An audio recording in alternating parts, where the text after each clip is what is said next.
What the f*** is this setup? I thought it was starting to look professional. And now there's a mess everywhere and this guy is playing Flappy Bird. This episode is going to be balls, isn't it?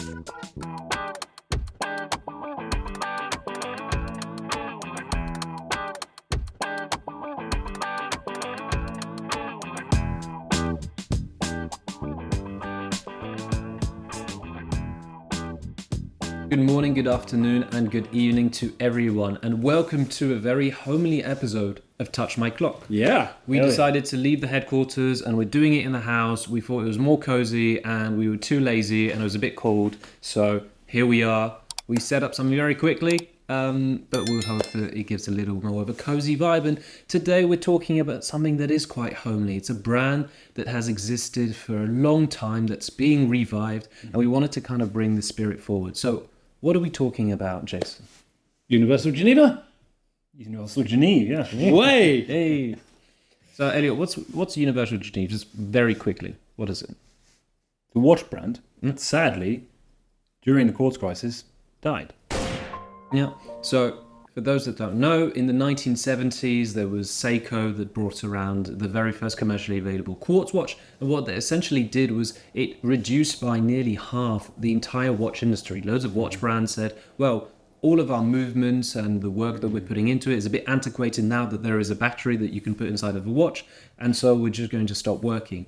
Now, some of these brands are being brought back, and we thought it was quite important to talk about Universal Geneve. And later on, we'll be talking about what other brands we think would be really interesting to see come back into the light. So I've got my handy pair of notes that I've got here, especially for the dates. And talking about Universal Geneve, let's start in 1894. Should we do a wrist check first?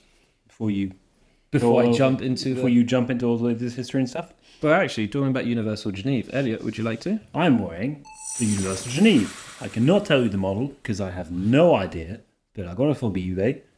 Just for this episode. No, not for this episode. But it's really nice. And you have one as well, but you don't have it here. It's being fixed. I don't. So we'll put some lovely shots about that watch. But when it's back in town. It is amazing that you can get these for... Yeah, what's incredible is you can buy Universal Geneves for a couple £100 currently on eBay.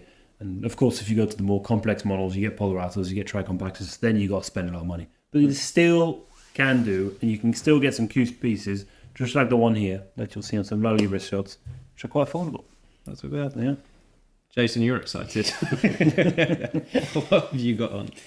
Well, I actually wish that I had this when we were doing the diving episode, but this is a Doxa sub nice. 300T, 38 power reserve. I think 1,200 meters, which I'll be squashed, but the watch would still be fine.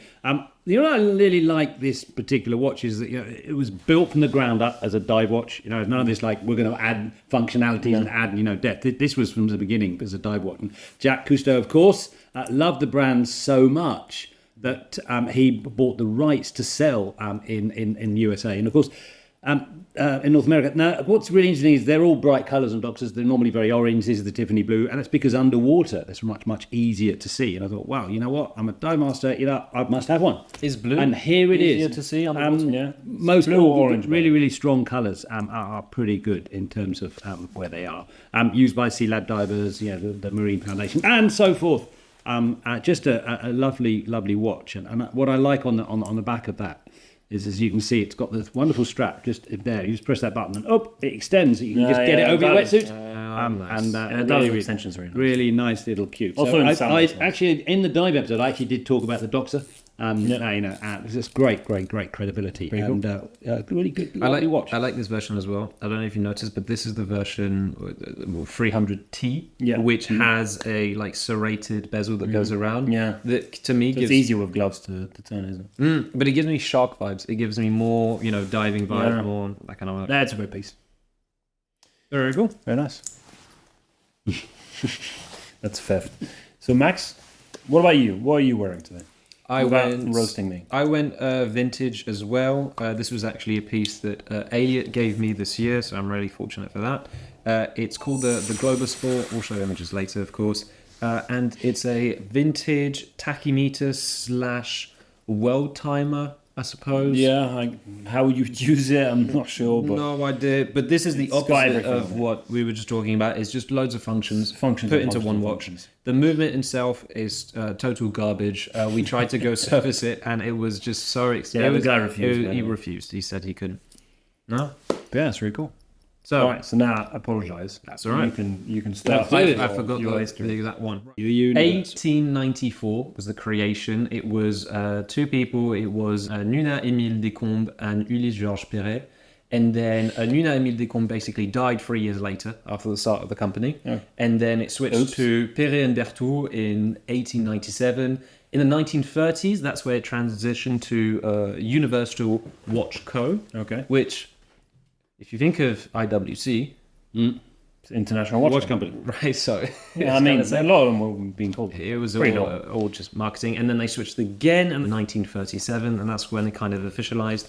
And what's fascinating about that brand in particular is the variety of models they made, and there could almost be like a 20-minute short movie about this brand, because I think there were a lot of dodgy things that happened as well. They were very into pushing the limits, not in a crazy amount, but in very like a small way. So for instance, they pushed the double pusher chronograph function. So when you've got two pushers, it was them. But at the same time, it was Breitling, and Breitling got the recognition, right? So that already should put something in your head. Then the micro rotor. The micro rotor, they were sued for the micro rotor. Oh, really? Because Buren actually were the ones Yes. that designed the micro rotor, exactly. and then they had to pay royalties on every single model they did for like 5 years until they were able to buy back one of the patents. So very, very dodgy stuff. They did loads of firsts. They were also, at some point, they had the thinnest quartz movement, or the quartz watch. I think it was in 1975, if I just really look down, 1975. I'm still in that sense, right? So really interesting. There was a little bit of dodginess behind the brand, but I think a lot all of brands back innovation. in the day were doing this kind of stuff. Everyone was buying cases, movements from each other, all doing this kind of stuff. There's a lot of dodginess back. There's a lot of stealing and copying as well, Yeah, especially there when was. you look at dive watches. Who was the first? Who was not the Yeah, first? exactly. It's that we'll That talk sounds a about good in the next episode. episode. Yeah, that sounds like a good episode. That's good. And so the watch brand kind of remained in Swiss hands until 1989. And then what happened, Jason? I think it was a Hong Kong conglomerate that bought it. But more excitingly, recently it was bought by Breitling, and George Gunn's got some fabulous plans there. So I would start actually collecting as many as these you can on eBay. I think they're going to be worth a fortune. Clearly, Breitling are going to do something very exciting with it. It will likely be one of their premium brands. And I think that George wants to have the essence of what the brand started for, and wanted to get really, really sort of, really ensure that he keeps what that brand, the Universal Geneve, stands for. So I think it's an exciting times ahead for that particular watch. Sadly, we won't be able to afford it though. Maybe you will. Pretty much. No, because they're offering it as a Yeah, it's a premium to Breitling. So I assume they're going to go from like the 10, 20 grand range. That's my guess. Yeah. But yeah, as long as they bring like the Polarizer and the Tri-Compacts, I'll be happy. So Just to look at it and try it in the store. what is the Tri-Compacts and the Paul Router? So I'm just going to talk quickly about two models here. I mean, Universal Geneve had loads, the Tri-Compacts, the Compacts, the Space Compacts, the Polarizer, blah, blah, blah. There were tons of them. They had a huge catalogue. But I just want to talk about two of them. One, I think, is probably one of the most iconic. Probably see here. The Polarizer, which was before called the Polarizer. It was changed pretty immediately. I don't know why they called it like that, but this was a Genta design, as we all know. This was his first ever design once he started to go into horology, and I think it was perfection. You got the dial divided in 4 sectors. The proportions were perfect. You got it in steel. They made it in gold, rose gold, all materials. It looks perfect on the leather strap. It came initially hand winding, and then a year later they got this micro router, which I guess then they got sued for it, which is quite funny to know. But immediately when this came out, this was then given to the Scandinavian Air Services, so the SAS airline, because this was an incredibly anti-magnetic watch. So they used it because they would fly always internationally above the North Pole. So they needed a watch that was really anti-magnetic. So this was actually a watch that was used for that initially.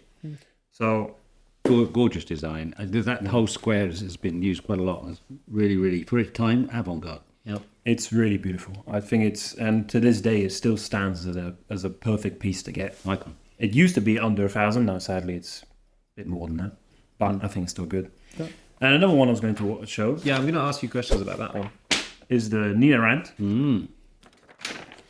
So it's called the Nina Rant because I believe it's Joshua Rant, or I can't remember his exact name. He was a Formula One racing driver, and his wife was seen wearing this watch in 1970 at the Austrian Grand Prix. Is that it? So so this is why it's called like this. So she had it on a massive bun strap. There's still a picture online that you can see it. And this is where it got its name. So this is the Nina Rant. There's also the Devil Nina, which is the version in black with the red hand, which is why it's called the Devil version. But Universal Geneve was really good at making chronographs. And they made loads, 2 registers, 3 registers. This is a 3 register one. It has really nice, broad subdial hands, as you can see. Really nice loop plots. Unique. And they had loads of these versions, and they were absolutely gorgeous. I mean, this is nice touch on the Panda. It's basically like a Panda, which you can, take to relate now to a Daytona. These used to be very affordable. Now they're fetching, 40, 60,000 for versions. They're incredibly rare. But they're really beautiful. So it's called Nina Rint for someone that wasn't even practicing the sport. This was the nickname of the watch. Have you ever heard of a watch being nicknamed for one of the spectators of a sport? Not really. That's crazy, because you go Paul Newman Daytona, called the Paul Newman. You don't... The Arnie.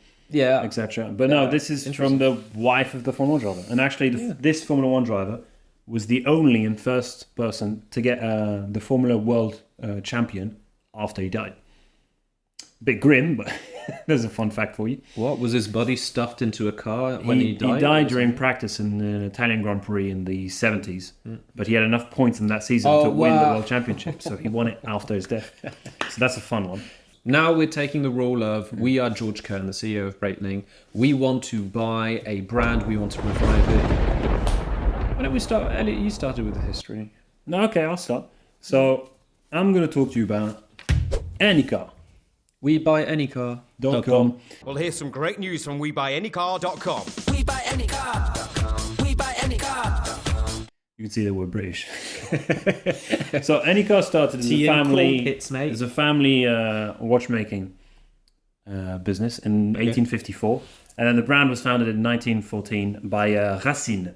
And Racine, if you take the name and you put it upside down, is Enicar. So a very ingenuity, or whatever you want to call it. But yeah, it was cool. So he made these brands. They were mostly sold in Eastern Europe and like Russia and China. They were then rebought later after the course race when they were destroyed. And they were all making their own movements after World War II as well. So they made in-house stuff, which was really nice. And it was a really good brand back in the day. And the movements are still very, very good. If you go to your watchmaker with a big eye Enicar, they have sometimes the Valjoux 73. They're fantastic movements. They're really, really good to this day. I think they were one of the top 10 COSC accredited watch companies. Yeah, I think so, yes. Yeah. It was. So I picked 2 models I'm going to quickly show. First is this one, which is the Sherpa Superjet. You can see like this. I don't think you need to show the image every time. Yeah, but it's cool. They get a little bit of glimpse of what it looks like. So this is a GMT handed 24-hour super compressor case. The case was done by EPSA, which at its prime was the largest manufacturer of cases in the world. And these cases, they're used by Patek Philippe bought them, Zenith bought them, IWC bought these cases. So all of these people bought them from this company. And I think it's a really nice model. It's really beautiful, nice super compressor, which of course gets tighter and more sealed the lower you get. And I think their hands are great. I think they're the only brand where I've seen where, if you can see the GMT hand, they're checkered. And not many brands do this. And they have really distinct hands. So then you've got a nice pointy, flashy red arrow for the seconds. The hands are very broad, large. It's really legible. And I think it's really nice. Okay. So this is the first one? This is the first one. And this is the second one that I got. I'm going to show them, even though you hate it. And this is the CPEL 600. That's like a Kontiki a bit. Yeah, but it's really, I mean, I love the design because it's super, like, I can't look at the second hand again. Yeah. Again, it's this weird kind of barber pole, I don't know how you would call it. Yeah. It's really distinct. But this watch was used immediately after release by the US Navy because it was incredibly watertight, again, to 600 feet. It was really usable. And this was a watch that was competing with the Submariner and the 50 Fathoms back in the day for a really cheaper price because they were not as premium as them. So I think this is a brand that I would love to see bring back these models because they're really cool. I'm glad you said bring back those models and not revived, because technically, Yeah, Enicar exists because, Still again, a lot of these dead brands were bought by Hong Kong plumbers. Yeah. But they make cheap quartz Enicar, watches. Ingersoll, Yeah. like there's even UG to a certain extent. They're Yeah. all a lot of them were bought by Chinese companies and Hong Kong companies. But to me, this if you've doesn't seen the count. models Enicar produce now, This is horrible. It's disgusting. They're just cheap quartz watches for $100. It's embarrassing. So it's really embarrassing for the brand's heritage. So I hope it gets rebought by a Swiss person, maybe. Very cool. But yeah, so that's my call. Jason, Or maybe a What's Brit. brand? Now, I'd like to go back to the swinging 60s. And the brand I'd really love to pick up is, of course, Old England. A fabulous brand from the 60s, worn by Twiggy, Princess Anne, the Beatles. And it was really made a number of very fashionable watches. It was a fashion icon in USA and in the UK. And they made very, very bold, very, very patterns. I think this one could be brought back. I think this could be a really, really quite cool. I think 1996, part of the Richemont Group, who obviously had quite a big collection of interesting brands. So this is what I would do. It's a Sicura is what I'd do with it. I would take the Old England. Of course, have a number of really, really high, British London design watches that would, of course, catch imagination and sell. But for the top one, I would bring back the Hermès Le Temps Suspendu, which Max is going to put just here. What do you mean? Now, Hermès Hermès Le Temps Suspendu is a really intricate and fabulous movement where you can press one click on the button and the two hands go up to 12 o'clock. And then when you click it the second time, it goes back to its normal time. Now, this would be a fabulous watch for the premium of Old England. But because I think England have this kind of movement. no, they don't have this movement, and So this you're is just what I would thinking, do. oh, This this is what I would do. This your is the idea. mind about it. He's In fact, negotiating with Hermès. negotiating with Hermès. exactly. Which And workable. you know what? So if George Bamford, if you want to pick this one up, you can have this. All I want is just one watch back. But you know what? I think you'd mark up with a charity, someone like Mind, in terms of mental health. I think the wonderful part about that watch is you can stop the time, and my time is just for you. And when we finish talking, click, I'm back to my real world. So I think that's got a really unique piece. And I'd love to see that in more watches. It's a really, really useful bit. And in terms of, that whole thing about mental welfare and time for people and That would make it very expensive, wouldn't it? No, but maybe it probably is, but even as a quartz, how unique. I wouldn't quartz mind. is cool. I wouldn't mind having it like a chronograph. Do you know what I mean? Like you pause, Yeah, and absolutely. All hands reset at 12, and then you repress it again, and it goes back to the current time. Yeah. So Old England, off we go. That's my choice. Old England is pretty cool. You can go on eBay and you can buy these. They have loads of these quirky looking watches, and they're really affordable. I think Big it's really nice. swinging 60s design statement. If you really want some crazy design, cool designed watches, vintage wise, I think it's worth to have a look. They're quite cool. And they're Swiss. What? For a brand called All England, they're Is it? Swiss. Yeah. Is that Swiss on the dial? Well, I think it was very British, an English isn't it? designer, Richard Loftus, who I see. kicked the piece off. Right. Anyway, Let's so finish right, off with Matt. what are you reviving next? What's the brand you are reviving? So, I've gone for a little bit of a strategy because I didn't want to fall into, let's call it the trap, of picking a brand that technically is still existing but is reviving it in the sense of bringing back to its history. Yeah. I want to take a brand that is no longer technically operational. Okay. Now, I decided to go with the same company as Universal Geneve. So, therefore, it's Breitling, and therefore something Breitling bought. Caravel? Sicura? Yes. Hoorah. Hey, yeah, that's good. Who actually? 5 points for both. Yeah, well, I was really interesting because if you go onto eBay, they got thousands of watches that they say, "Oh, it's a Breitling movement Sicura." That's absolute true. bull because it's only ever Sicura watches. There were never Breitling. Yeah, movements. it's true. Actually. So very quickly, the history is quite simple. Breitling, Willy Breitling, who was the CEO, knew that it was not going to work out for him. Knew that the quartz revolution was going to destroy everything. So you had multiple brands either buy off equipment, either buy off remaining movements. So you've got Zinn, you've got Oyek that did this, and Vals, and then what Sicura did, right? And so just to show an image, this is This is the CEO. Okay. What is he doing in a fighter jet? So he was a pilot. Oh, really? So he spent most of his life as a soldier, basically, in the army, and then he went back out. And from what I've read about him, he's the most badass guy ever. Imagine having a brand that's to your lineage's name, so it's your parents' name. They switched it to Sicura, and then he realized Breitling had so much more power in its name. So he bought the rights first to the names of like Navitime, etc. And then he just bought the rights to Breitling. And he transitioned everything to Breitling. So Sicura is Breitling. Yeah, it is. Now, if Breitling want to introduce a watch that's above the cost of a Breitling, and a Breitling now, honestly, the prices have kind of gone up. Your standard entry pieces are 3,000, 4,000, 5,000. So what you mean is you want them to go under? I want to do a Tudor. I want to do a Rolex Tudor, and these are the two brands I'm thinking of bringing into the table. And I'll do the paper showing very quickly. Here we go. Here are the two ideas. My first idea is you bring back a little bit of quartz. You really make something that is absolutely affordable. And I'm thinking of a watch that's between the 500 mark and slightly below, right? Okay. But I really want a well-finished quartz watch. This is really interesting in terms of... Bring back what killed you. Bring back what killed you. Yeah. But it didn't kill them. It made them stronger. It'd be a nice... what doesn't advertisement. Kill you makes you stronger. No, I meant Ben. But only wonder. Okay. Show us your quartz. So... the history of solar quartz is quite interesting. It first started with, let's have big LCDs at the top. Yeah. Citizen perfected it and made it in 1976 a lot cleaner. Okay. However, what Sicura did is they had solar cells on the side of the watch and still had a digital display. And I think this is neat. I think this is a super neat way. I know that now you can get the dial, it's a lot better, but I love this as a design feature, and you don't need Casio make it fake. Casio makes it 30 quid.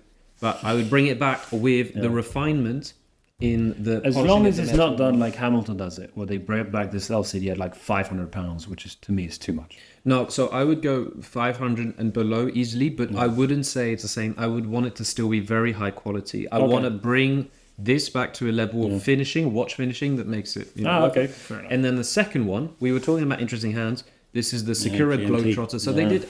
thousands of watches. In the 70s, they would produce about 1 million watches a year. My God. They was insane quantities. So it's crazy the fact that they kind of decided to drop the name. And I mean, they should bring back the name. But what they should do, as Breitling is becoming, let's be honest, more sophisticated in their lines of products, right? They're not doing Breitling, Bentley by Breitling big watches. They're not doing super colourful Navitimers.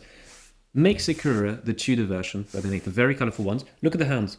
That hand is a GMT hand. Do you know what that hand is? New York time. That hand is a New York time. Imagine if you could have, for every AD will sell a watch with one of the hands for that country. You always have your home country. You always have GMT. Superb. That's a touch of personality. Pretty cool. I think it's great idea. So, guys, I think we should buy some watch brands. I think we should some fabulous ideas. Jesus, if you got that kind of budget, sure.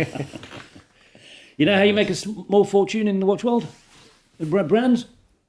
Start with a large fortune. That's true. Probably. So if anyone's got a lot of money, invest. Give us the money. We will consult. And we'll ruin all your money's investments. There you go. That's cool. Well, fabulous episode. And look, we've been doing this for 6 months now? I just wanted to say, thank you. Well, 6 months. By the time this episode comes out, it might be a little bit longer. And also, just want to say a huge thank you to all of you for watching, liking, and subscriring. We hit, I think, 100,000 earlier in the year for 100,000 views. That is fantastic. It means that we're sharing passion for affordable horology and great stories. So thank you so much. Please continue to like, subscribe. It's a wrap. That's it. Thank you. Thank you very much. Bye. Bye.